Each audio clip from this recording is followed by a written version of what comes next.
మనకు యాక్చువల్గా ఇక్కడ ఒక యమున, సాది యమున, వయసు 29 సంవత్సరాలు, వైఫ్ ఆఫ్ కృష్ణ. ఈ భర్త లేట్ చనిపోయినాడు, 8 years బ్యాక్ చనిపోతాడు. వీళ్ళది బొడ్డపాలెం విలేజ్, వైజాగ్ దగ్గర. ఈ మండలం వచ్చి ఆనందపురం మండలం వస్తుంది, వైజాగ్ దగ్గర.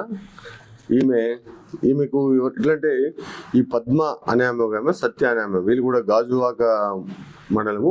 అక్కడ వాళ్ళు పరిచయం అవుతారు. వాళ్ళ ద్వారా వాళ్ళకు వీళ్ళు పరిచయం ఉంటారన్నమాట. ఇక్కడ ఎవరైతే ఉంటారో డయాలసిస్ టెక్నీషియన్గా పనిచేస్తున్న మదనపల్లి అతను బాలు అనే అతను, ప్లస్ మెహరాజ్ అని ఇతను కూడా డయాలసిస్ టెక్నీషియన్, ఇతను ఖదీర్లో ఉంటాడు. వీళ్ళిద్దరికి కూడా ఎవరైతే ఈ పద్మ అండ్ సత్య అనే వాళ్ళు పరిచయం ఉంటారు వైజాగ్లో. వాళ్ళ ద్వారా ఈ అమ్మాయి యమున అనే ఆమెను వాళ్ళు మాట్లాడడం జరుగుతుంది. మాట్లాడి ఆమెను ఇక్కడ తీసుకురావడము, ఇక్కడ తీసుకొచ్చి ఈ గ్లోబల్ హాస్పిటల్లో ఆమెకు కిడ్నీ ఆపరేషన్ చేపించేసి ఆమె చనిపోవడానికి కారణమవుతారు. యాక్చువల్గా వీళ్ళు 9వ తేదీ వస్తారు, ఇక్కడికి హాస్పిటల్లో అడ్మిట్ అవుతారు. 9 ఆపరేషన్ జరిగిపోతుంది. 10 మార్నింగ్ ఆమె చనిపోవడం జరుగుతుంది ఇక్కడ హాస్పిటల్లో.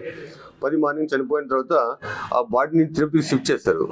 అక్కడ షిఫ్ట్ చేసి అక్కడ పంపించాలనే ఉద్దేశంతో బాడీని షిఫ్ట్ చేసి విషయము వాళ్ళ మదర్కి తెలియజేస్తారు. ఎవరైతే డిసైడ్ ఏమన్నా ఉందో వాళ్ళ మదర్కి చెప్తారనమాట. వాళ్ళ మదర్కి చెప్పి మీ అమ్మాయి ఇట్లా వచ్చింది, కిడ్నీ ఇది చేసుకుంది, చనిపోయింది ఇట్లా అని చెప్తారు. అక్కడ వాళ్ళు లోకల్గా వాళ్ళ మదర్ ఏం చేస్తుంటే తర్వాత ఈమెతో ఎవరైతే డిసైడ్ యమునాతో ఫ్రెండ్షిప్గా ఉంటాడో సూరిబాబు అనేవాడు, అతను సూరిబాబుకి ఫోన్ చేసి కనుక్కుంటారు విషయం ఏం జరిగింది, ఎట్లా జరిగిందంటే అతను సూరిబాబు మొత్తం వాళ్ళకి రివీల్ చేశారనమాట. ఈ విధంగా జరిగింది, కొంచెం ఏదో ఆస్తి చూపించి డబ్బులు ఇస్తామని చెప్పి ఆస్తి చూపించేసి ఈ మెహరాజు, బాలు ఆమెను ఈ పద్మ, సత్య వాళ్ళతో కలిసి తీసుకొచ్చి ఈ హాస్పిటల్లో చేర్పించి ఇక్కడ కిడ్నీ ట్రాన్స్ప్లాంటేషన్ ఆపరేషన్ చేసిన తర్వాత ఆమె మరుసటి రోజు మార్నింగ్ చనిపోవడం జరుగుతుంది.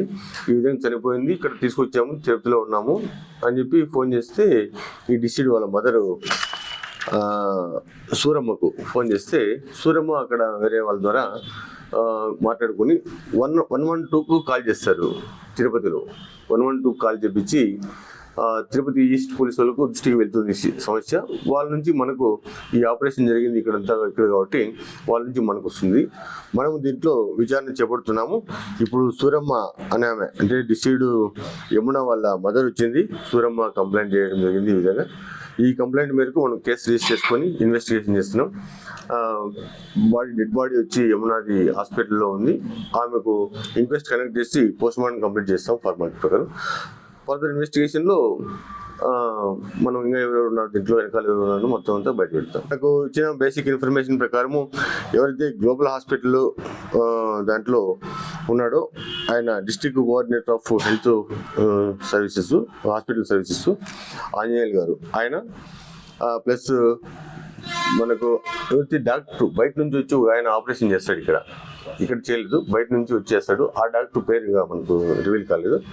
అతను ఇద్దరు, ప్లస్ ఎవరు తెచ్చింటారో ఇప్పుడు తీసుకొస్తారో ఈ Padma and Satya, plus Suribabu, ఆమె పరిచయం అవుతున్న సూరిబాబు, ప్లస్ ఎవరైతే ఇప్పుడు ఇక్కడ డయాలసిస్ టెక్నీషియన్స్గా ఉన్నారో Madanapalle Balu and Mehraj Khadeer dialysis technician, వీళ్ళని ప్రాథమికంగా ఇప్పుడు అక్యూజ్లో చేస్తున్నాము. ఫర్దర్ ఇన్వెస్టిగేషన్లో ఇంకేమన్నా బయటపడితే వాళ్ళు కూడా ఇచ్చేస్తారు. చరిత్ర సృష్టించినోడు ఇప్పుడు ఆ చరిత్రని తిరగరాయబోతున్నాడు. అబద్ధాల గోడల్ని బద్దలు కొట్టి నిజాలను రాగా మీ ముందుంచబోతున్నాడు. నిజమైన వార్తల కోసం వెంటనే డౌన్లోడ్ చేసుకోండి రా యాప్ని.